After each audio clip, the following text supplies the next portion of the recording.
Hello everyone, welcome to True Crime and Tarot. I am Natalie and I am the founder of this YouTube channel.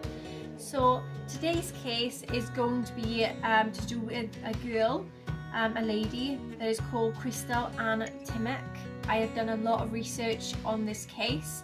If there is things that I've missed out in this case that you know, please comment down below in the comment section, and I'll try and put it into the video at the end.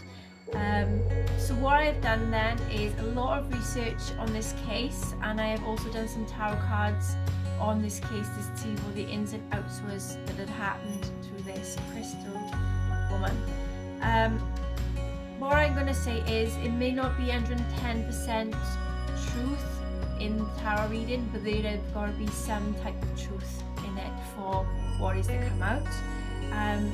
There is a lot of things that have come out in the reading, and I am going to say that at the end of this reading. So I'm going to say the research that I have found, and then I'll do the tarot at the end. Okay, so this is the case of Crystal Ann Tymich, born on September the 23rd, 1987. She was born in Los Angeles, California. Her hair is blonde with hazel eyes. Her height is 4 foot when she disappeared, and the weight was 60 pounds at the time of her disappearance also. She is white. She's Caucasian. On June the 30th, 1994, 6-year-old Crystal Ann Tymich was playing near her residence in South Los Angeles with her 3-year-old brothers. She was last seen picking peaches from a neighbour's tree before she disappeared, sometime between 2 and 5 p.m. She was last seen wearing a pink t-shirt, shorts with floral print, tennis shoes with a picture of a mermaid. Parents of Crystal is Jane Newman and Mario Tymich. Crystal had split her time between Jane's home in Santa Monica and Mario's in the Hyde Park district near Inglewood. Mario Tymich resided in 6018 Brittenhurst Avenue. Crystal was visiting him on June the 30th, 1994. It was the last time he ever saw his little girl. On that day, Crystal and her brothers was throwing peaches over the roof of a house to see who could throw them the furthest. The boys ran home when they heard their grandmother calling for them because the family was going to watch The Lion King. Okay, so when the boys looked back, Crystal was gone. The search for Crystal Ann Tymich, more than 100 police officers with the Los Angeles Police Department, LAPD, searched for Crystal Ann Tymich in the 6000 block of Brittenhurst Avenue, but failed to find any clues leading to Crystal's whereabouts. The little girl's disappearance prompted LAPD to call a localized tactical alert at 4:30 a.m. on July the 1st, 1994. But continued searching for Crystal on their regular shifts with zero luck. Jane Newman said that Mario's neighbours saw Crystal wandering off several times on June the 30th and brought her back to her brothers. Jane also said that Crystal had talked about running away. In early 1996, Detective Tim Brewer of Corvallis Police Department in Corvallis, Oregon, asked for the public help in locating Crystal Ann Tymich after she was reportedly seen near the Corvallis Benton County Public Library and Cub Foods in September and October 1995.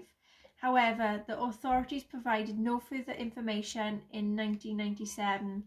Norm Wigginton and Rebecca Gold put Crystal Tymich's photograph on the backs of 4 Wigginton's Plumbing Services trucks, along with pictures of 2 other missing Southern Californian girls. The Deseret News, May 25th, 1997. Those 2 other missing Southern California girls was named Nancy May Huang, which was 14, missing since April the 30th, 1996, and Jessica Eva Hill, 9, missing since September the 2nd, 1995. Jessica was found in 2010 Her mother took her away from her abusive father, and it is unclear what had happened to Nancy. No information is available on her. Crystal's case was revived in 2005 when more than 100 law enforcement officials searched the house directly across the street from Mario's. Authorities never publicly said if the search was linked to Crystal's disappearance. The only things they found were animals and fish bones.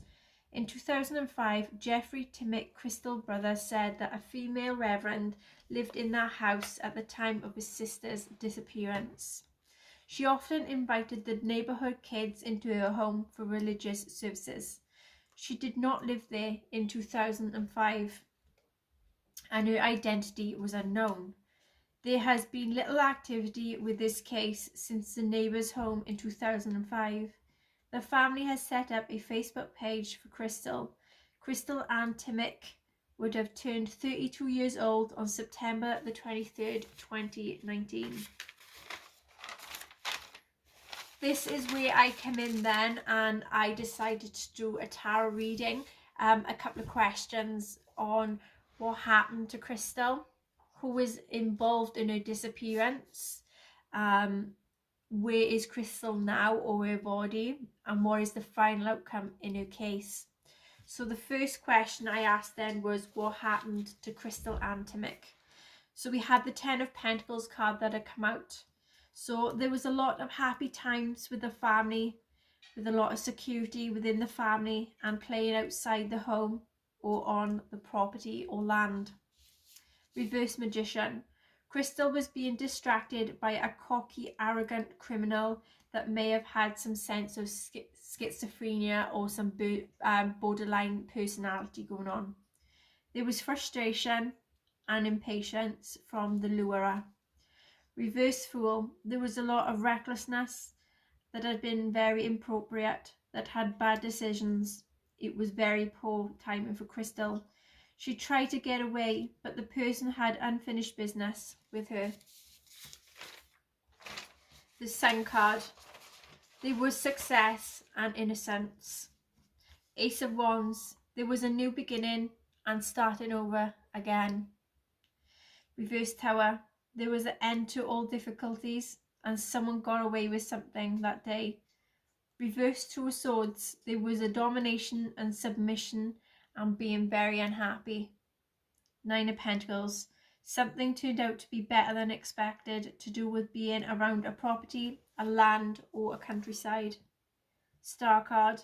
There was a lot of hoping and wishing and doing some art, sculpting or writing. Reverse Four of Swords. There was someone that had been in jail that had some awakening and not sought any help. Reverse King of Cups. There was a very immature male who was very unkind and may have had some type of addiction or alcoholism. He was also involved in rape and violence. He was also a con man. Seven of Swords. Crystal was abducted by a sneaky, cunning person that had been spying and plotting and planning to take her. Two of Wands. There was a travel overseas and waited for the right time to act and being very apprehensive and had to decide which action to take. Question I asked next was, who was involved in Crystal's disappearance? Four of Pentacles. A person who's isolating themselves, that is a miser, that has a lot of obsessions and may be very closed off. Reverse Three of Pentacles. A person who doesn't work, that is very careless and fails at a lot of things in life, like jobs. Reverse Hangman. A person who keeps repeating their mistakes, that hides a lot of things. We have Reverse Death. They had a traumatic past and suffered depression and was very miserable, that gone through a lot of grieving and mourning. Reverse Eight of Pentacles. They are very lazy and careless, that has no qualifications, that likes taking risks and was involved in scams. Justice. They are to take on full responsibility for what they've done. Four Cups. There's being detached and bored and being very depressed. Reverse Queen of Wands. There's a very controlling person who is very self-centered and malicious and spiteful, that can be a liar, a bully, a troublemaker, that is revengeful. I asked then, where is Crystal and Tymich or her body now? Reverse Knight of Wands come out. So Crystal is with a person who is very reckless and was very much out of control, very loud, a troublemaker that was jealous and had some type of travel delays. Lovers card. So Crystal is with a couple that plays happy families. Reverse Devil. There's someone doing drugs or prostitution that wants to seek justice or revenge, that wants to get out of an abusive, controlling situation. Page of Wands. There's taking a risk to travel and have freedom and fun. Reverse King of Pentacles. Crystal is with a possessive, corrupted male that either abuses animals or neglects them, or neglects the environment in general. Then I asked, what is the final outcome of Crystal's case? High Priestess. So there is to be using one's subconscious and reflecting and having a lot of patience, expressing memories and having some alone time, and also some secrets that's going to be revealed also. Empress. There is a mother figure who is going to go down the right path. There is to be a lot of peace, caring, and maybe working with children. Eight of Swords. There's to be stagnation and some drama, some fears and some terrors, and feeling hopelessness and in isolation and a lot of silencing. Ten of Cups. There's happiness and happy families and a gathering with close family, bringing in good blessings and a teamwork, bringing in some peace and harmony. Reverse Five of Wands. There's to be cooperation and teamwork and to end conflicts, to bring in peace and harmony. So that is some of the research that I have got on Crystal and Tymich's case. And that is also some tarot cards that I have done on this case also. There's got to be some truths within this reading. It may not be 110% accurate, but there have got to be some type of truths within this reading also. This hope that this gets out to everyone, you know, that's related to Crystal and Tymich. This help bring you some clarity and her family some clarity into her case. Let's try and get Crystal home. This is going to be a big awareness for her. And let's all stay positive. Let's say some praise. Let's help try and get this girl home. Love and light from myself to everyone else that's out there, and I see you again soon.